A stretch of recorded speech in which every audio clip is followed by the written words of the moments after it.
My name is Lula, and I'm 58 years old. After 30 years building a real estate empire here in Texas, I thought I knew people pretty well. I'd survived losing my husband James 5 years ago, raised my daughter Emma to be successful, and felt blessed with a comfortable life in my $4 million villa in Austin. But when Emma asked me for $475,000 for a business investment, something deep inside told me to say no. Little did I know that decision would save my life in the most terrifying way possible. What happened next taught me that sometimes the people closest to us can become the most dangerous. Before I share this incredible story of survival, where are you watching from today? Please hit that like button and subscribe to hear how my motherly instincts literally saved me from death. You won't believe what happens when I switched that coffee cup. Looking back, I realize how blessed my life had been up until this nightmare began. My husband James and I built our real estate business from nothing, starting with a small duplex rental and growing it into a portfolio worth millions. When he passed from cancer 5 years ago, he left everything to me knowing I had the business sense to handle it all. I never remarried, finding comfort in my independence and my close relationship with our daughter Emma. Emma was 32 and everything a mother could hope for. Harvard Business School graduate working as a marketing manager for a prestigious firm in Dallas. She had always been ambitious just like her father, and I was so proud watching her climb the corporate ladder. She visited every Sunday for dinner, and we'd spend hours cooking together talking about her work, her dreams, her future. Those were the moments that made all the hard work worth it. 2 years ago, Emma married Tyler Williams, a 35-year-old financial advisor who seemed perfect for her. He was polite, well-dressed, and appeared to genuinely adore Emma. During their courtship, Tyler would bring me flowers, compliment my cooking, and ask thoughtful questions about the real estate business. He seemed impressed by what James and I had built, and I appreciated his respect for our family's success. Tyler's mother, Dorothy Williams, was 62 and came from what she constantly reminded everyone was old money. She'd grown up in Highland Park, attended exclusive private schools, and never let anyone forget her family's social standing. While I found her a bit pretentious, I made an effort to get along for Emma's sake. Dorothy would often make comments about people who understand true class and the importance of maintaining family wealth, which sometimes rubbed me the wrong way, but I kept quiet. Our family gatherings were pleasant enough. Tyler would help with dishes, Dorothy would critique the wine selection, and Emma would mediate between everyone with her usual diplomatic skills.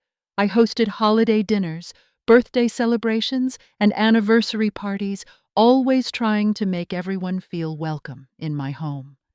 The house had enough space for everyone to feel comfortable, with its sprawling kitchen, formal dining room, and outdoor entertaining area overlooking the hill country. Tyler seemed genuinely interested in Emma's happiness and their future together.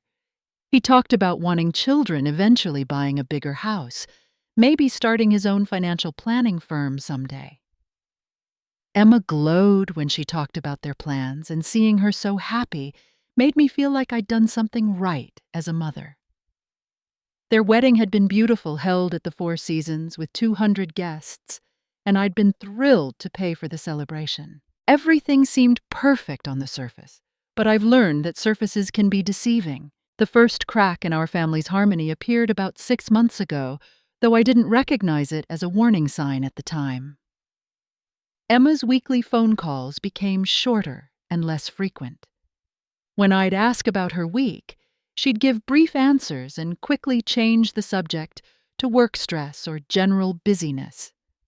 The Sunday dinners that had been our tradition for years suddenly became monthly visits, then even more sporadic. Tyler began showing up to family gatherings with a new intensity about money matters. During what should have been casual conversations, he'd steer discussions toward financial planning, retirement strategies, and wealth management. At first, I thought he was just passionate about his profession, but his questions became increasingly personal and specific.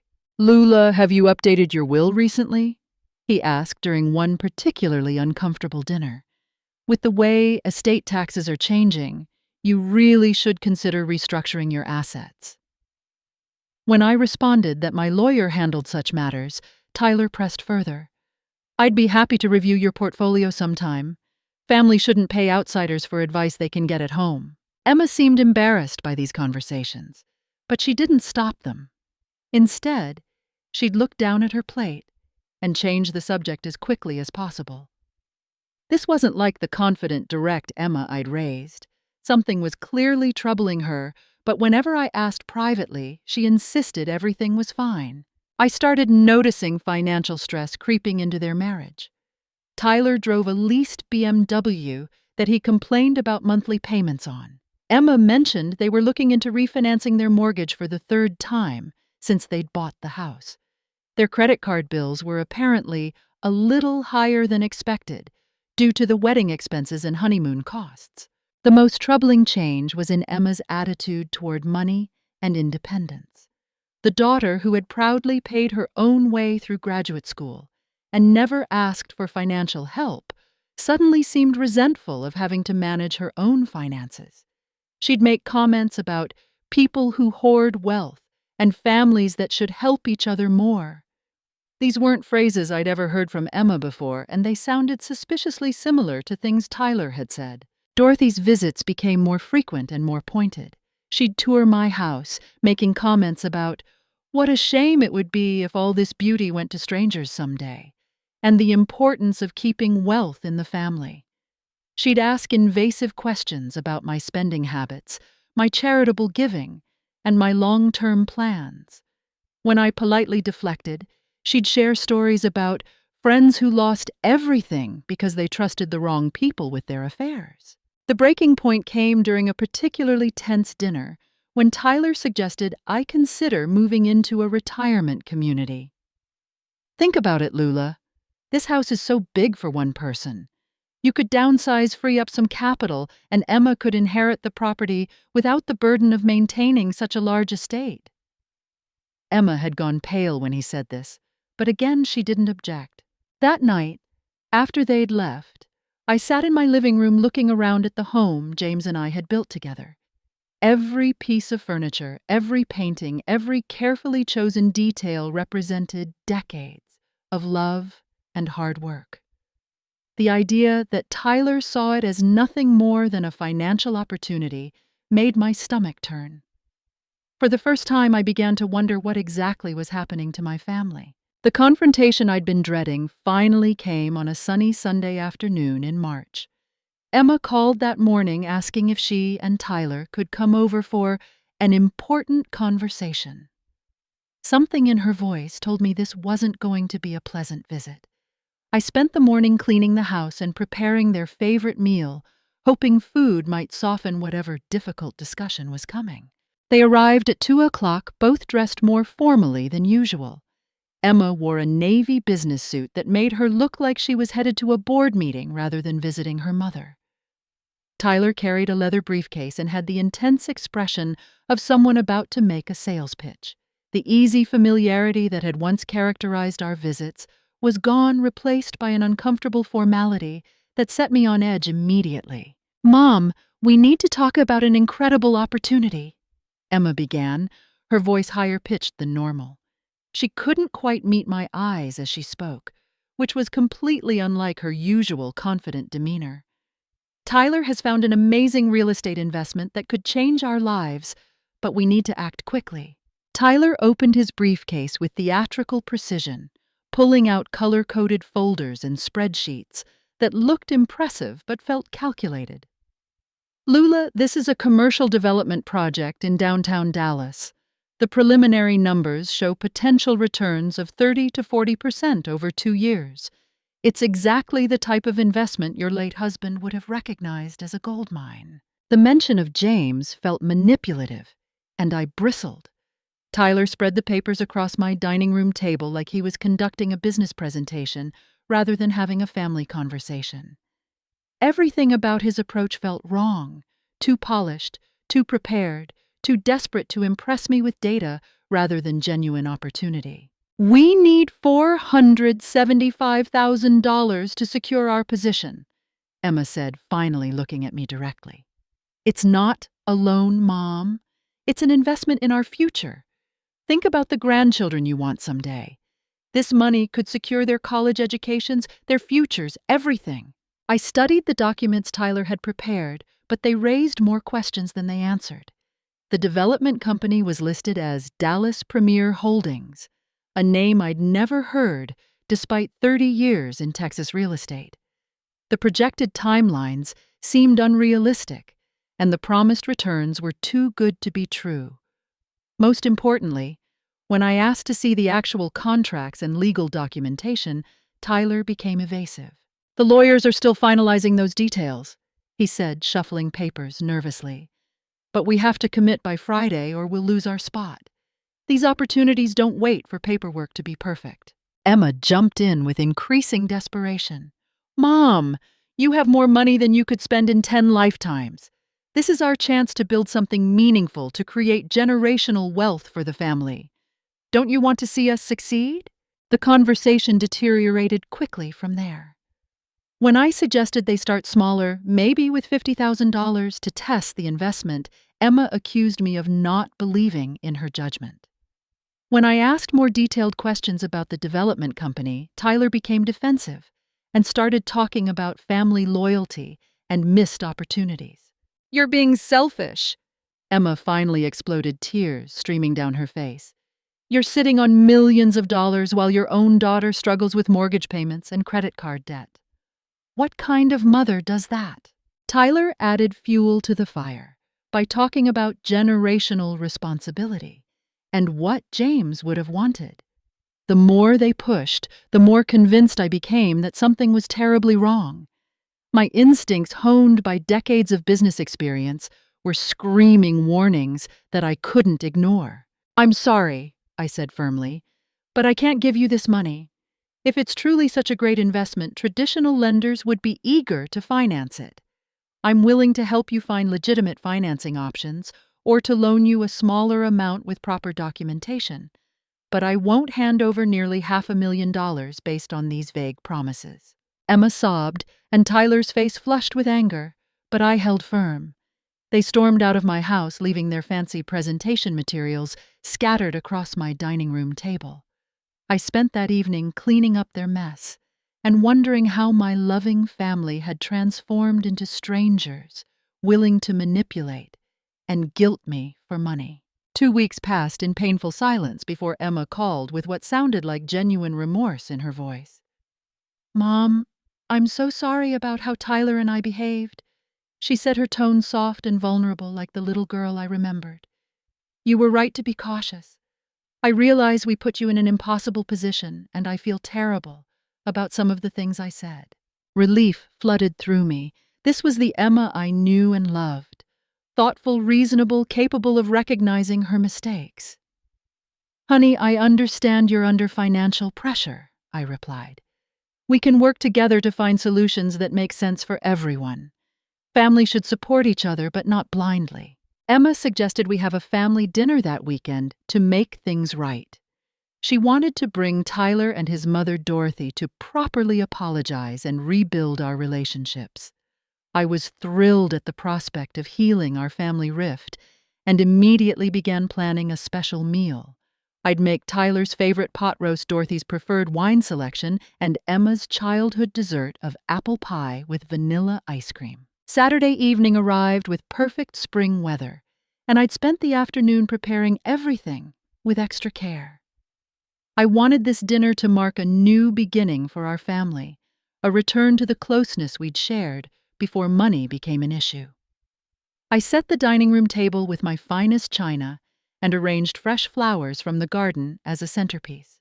Tyler arrived with an enormous bouquet of roses and a bottle of expensive wine, apologizing profusely for his previous behavior. "Lula, I was completely out of line," he said, his eyes downcast with apparent shame. "I let my enthusiasm for what I thought was a great opportunity cloud my judgment about family boundaries. Can you forgive me?" Dorothy seemed unusually gracious as well, complimenting my home's decor, and asking thoughtful questions about the history behind various antiques. She even offered to help with dinner preparations, something she'd never done before. "Lula, dear, you've created such a beautiful home," she said admiringly. "James must have been so proud of everything you built together." Dinner conversation flowed more smoothly than it had in months. We talked about Emma's work projects, Dorothy's garden club activities, and Tyler's plans to expand his client base through more ethical business practices. Emma seemed relaxed and happy, laughing at Tyler's jokes and holding his hand across the table. For a few hours, it felt like we were a normal family again. After we'd finished the main course, Tyler insisted on clearing plates and making coffee for everyone. "Emma, let me take care of this," he said cheerfully. "It's the least I can do after you've prepared such an amazing meal." He disappeared into the kitchen while the rest of us continued chatting in the dining room. When Tyler returned with a tray of coffee cups, he made a point of handing me mine personally. "This one is made especially for you, Lula," he said with a warm smile. "It's a special blend I brought just for tonight. Please enjoy it." Something about his emphasis on the word especially sent a chill down my spine. Tyler had never shown particular interest in my coffee preferences before, and his insistence that this cup was specifically prepared for me felt oddly significant. I accepted the cup with a smile, but an instinctive uneasiness settled in my stomach. The coffee had a distinctly different aroma than what I typically served, more bitter with an almost metallic undertone that seemed wrong. When I raised the cup to my lips, Tyler watched me intently, his eyes tracking my every movement with an intensity that made me increasingly uncomfortable. "How is it?" he asked when I hesitated. "I want to make sure it's perfect for you." Every maternal instinct I'd developed over 58 years of life suddenly activated like an alarm system. Tyler's unusual attentiveness, the strange smell of the coffee, and his intense focus on whether I was drinking it created a perfect storm of suspicion in my mind. I pretended to take a sip, barely allowing the liquid to touch my lips, while my brain raced through possibilities of what could be wrong. The coffee's bitterness wasn't from any blend I recognized. It had an almost chemical aftertaste that reminded me of the cleaning supplies I used in my real estate properties. More alarming was Tyler's behavior. He kept glancing at his watch and asking if I needed anything else, if the coffee was cooling down, if I wanted him to reheat it for me. Emma seemed nervous too, though she was trying to hide it. She kept steering conversation toward meaningless topics, while shooting quick glances at Tyler and then at my coffee cup. "Mom, remember when you used to make us hot chocolate when I was little?" she said with forced cheerfulness. "You always made the best warm drinks." When Dorothy excused herself to use the bathroom, I saw my opportunity. My dining room table was large enough that I could easily reach across to where Dorothy had been sitting. Her coffee cup was identical to mine, white porcelain with blue floral patterns that I'd bought as a set years ago. In one swift movement, I switched our cups while Tyler was distracted, answering a question from Emma. My heart pounded as I placed Dorothy's original cup in front of my seat and moved my suspect coffee to her place. The switch was seamless, and neither Tyler nor Emma noticed anything amiss. I sat back in my chair, trying to appear calm while my pulse raced with a mixture of fear and determination. Dorothy returned from the bathroom and settled back into her chair, immediately reaching for what she assumed was her own coffee. "Oh, this smells wonderful," she commented, bringing the cup to her lips. "Tyler, you really do know how to make good coffee." Tyler's face went completely white as he watched his mother drink from the cup that had been intended for me. Emma's nervous chatter stopped mid-sentence, and an uncomfortable silence filled the room.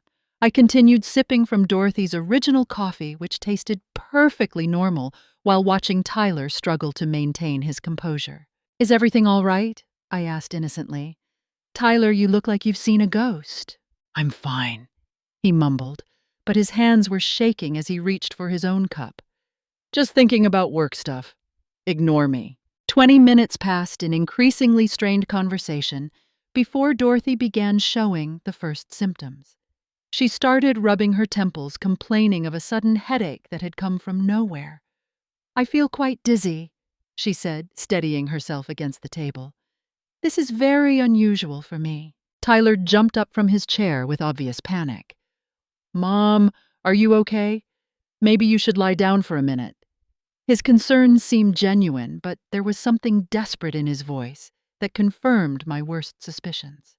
Within another 10 minutes, Dorothy was actively ill. She began vomiting violently, her body convulsing in ways that were clearly beyond normal food poisoning or a simple stomach bug. Emma frantically called 911 while Tyler paced the room, running his hands through his hair and muttering under his breath. "What did you eat today, Mom?" Tyler kept asking Dorothy. "Did you take any new medications? Are you allergic to anything in the dinner?" The paramedics arrived within 15 minutes, immediately recognizing Dorothy's symptoms as severe poisoning. As they worked to stabilize her for transport to the hospital, I heard one EMT radio that they suspected toxic ingestion of an unknown substance. Tyler rode in the ambulance with his mother, leaving Emma and me alone in my house with the aftermath of what could have been my death. The hospital confirmed my worst fears within hours of Dorothy's admission. Emergency room doctors found dangerously high levels of arsenic in her bloodstream, indicating deliberate poisoning with intent to kill. The amount was calculated to be lethal for someone of my age and weight. But Dorothy's slightly larger body mass had given her a better chance of survival. Detective Sarah Martinez from the Austin Police Department arrived at my house the next morning to begin a formal investigation. I'd spent the sleepless night replaying every detail of the evening, and I was ready with a complete account of my suspicions. "I believe my son-in-law tried to poison me," I told her directly.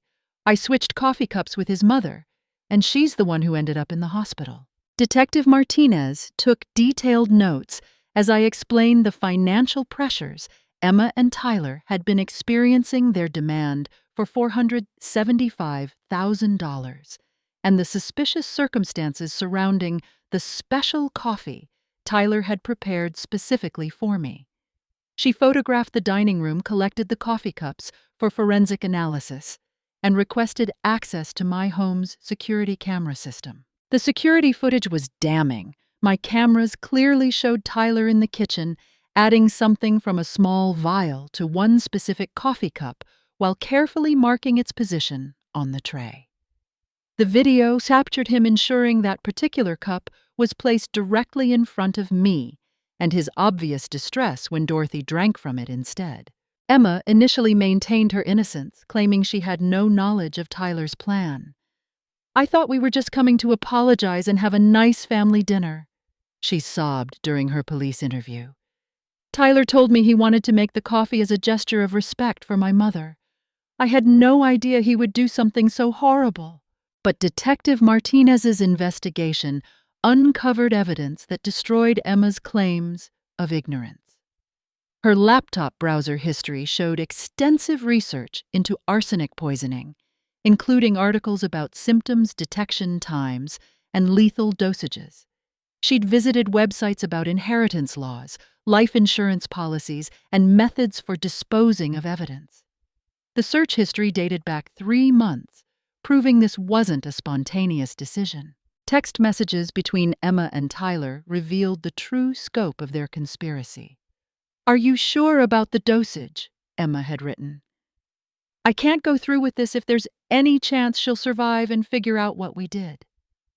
Tyler's responses showed careful planning, including backup stories about my declining health and recent forgetfulness that they intended to use if questioned about my death.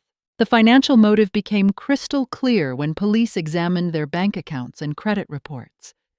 Emma and Tyler were drowning in debt.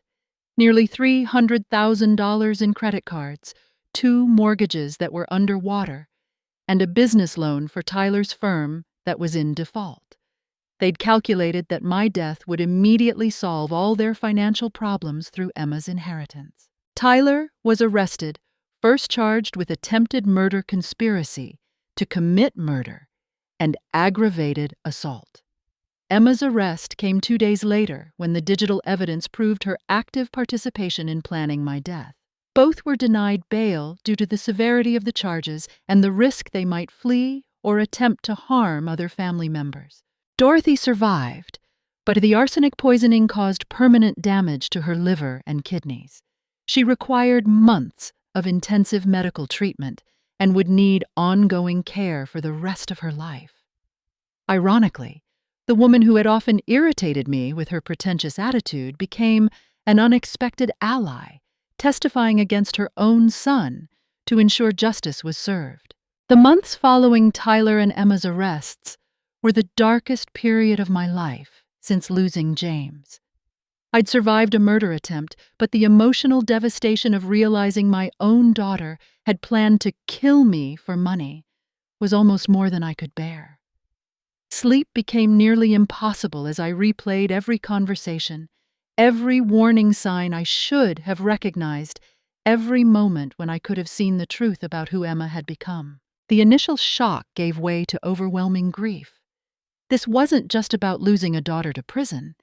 It was about mourning the person I thought Emma was, the relationship I thought we shared, and the future I'd imagined for our family. I'd raised her to be independent and strong, but somewhere along the way, greed and desperation had corrupted everything good I'd tried to instill in her. My recovery began when Dorothy, despite her own health struggles, reached out to offer support. "Lula, we're both victims of their greed," she said during one of her visits. "I can't make sense of how Tyler became capable of this, but I know you saved both our lives by following your instincts that night." Her willingness to maintain our relationship, despite everything, helped me start processing my own trauma. I found professional counseling through a support group for families affected by violent crimes. Sitting in a circle with other people who'd been betrayed by family members taught me that my experience, while devastating, wasn't unique. There were parents whose children had tried to kill them for inheritance, spouses who'd discovered murder plots, siblings who'd been poisoned by their own blood relatives.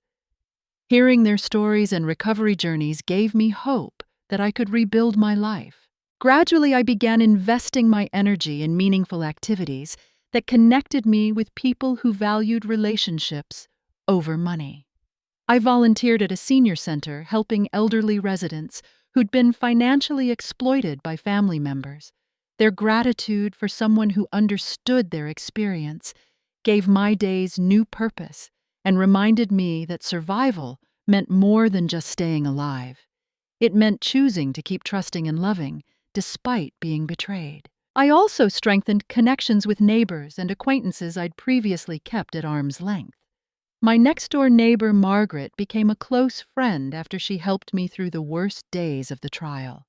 I joined a book club, took up pottery classes, and discovered that building new relationships was possible even at my age. These friendships were based on genuine affection and shared interests, rather than biological obligation or financial expectation. My attitude toward Emma evolved from devastation to a complicated mixture of love and acceptance. Tyler received 15 years in prison, while Emma was sentenced to 8 years, due to her cooperation with prosecutors and lesser role in the actual poisoning attempt. I chose not to visit her during her incarceration, but I also chose not to harbor the hatred that could have consumed me. She made her choices, and now she had to live with the consequences.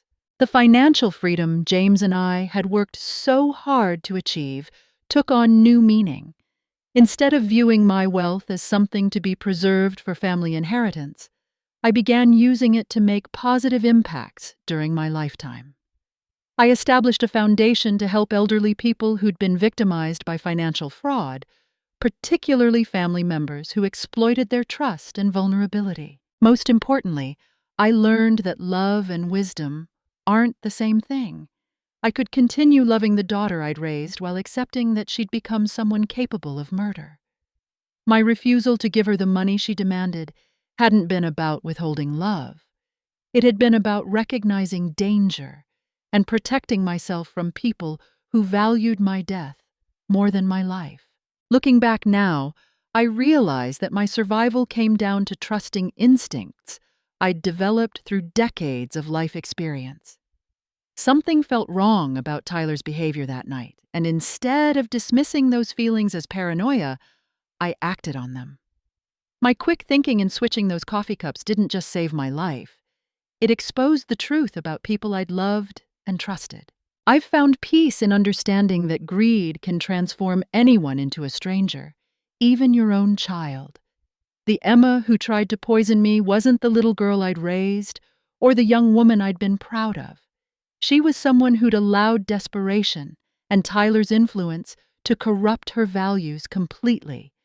Recognizing that distinction allowed me to grieve the daughter I'd lost while moving forward with my life. The most profound lesson from this experience is that saying no to people we love sometimes becomes an act of self-preservation that we can't fully understand until later. If I'd given Emma that money, she and Tyler might have gotten away with eventually killing me when they needed more. My refusal to enable their financial irresponsibility inadvertently protected me from their ultimate solution to their problems. Today, I wake up grateful for every morning I almost didn't have. My house feels like home again, filled with genuine friends and purposeful activities rather than the toxic family dynamics that nearly destroyed me. I've learned that sometimes the greatest gift you can give someone is refusing to enable their worst impulses, even when they hate you for it. Trust your instincts, especially about the people closest to you. Sometimes the voice telling you something is wrong isn't paranoia. It's wisdom trying to save your life.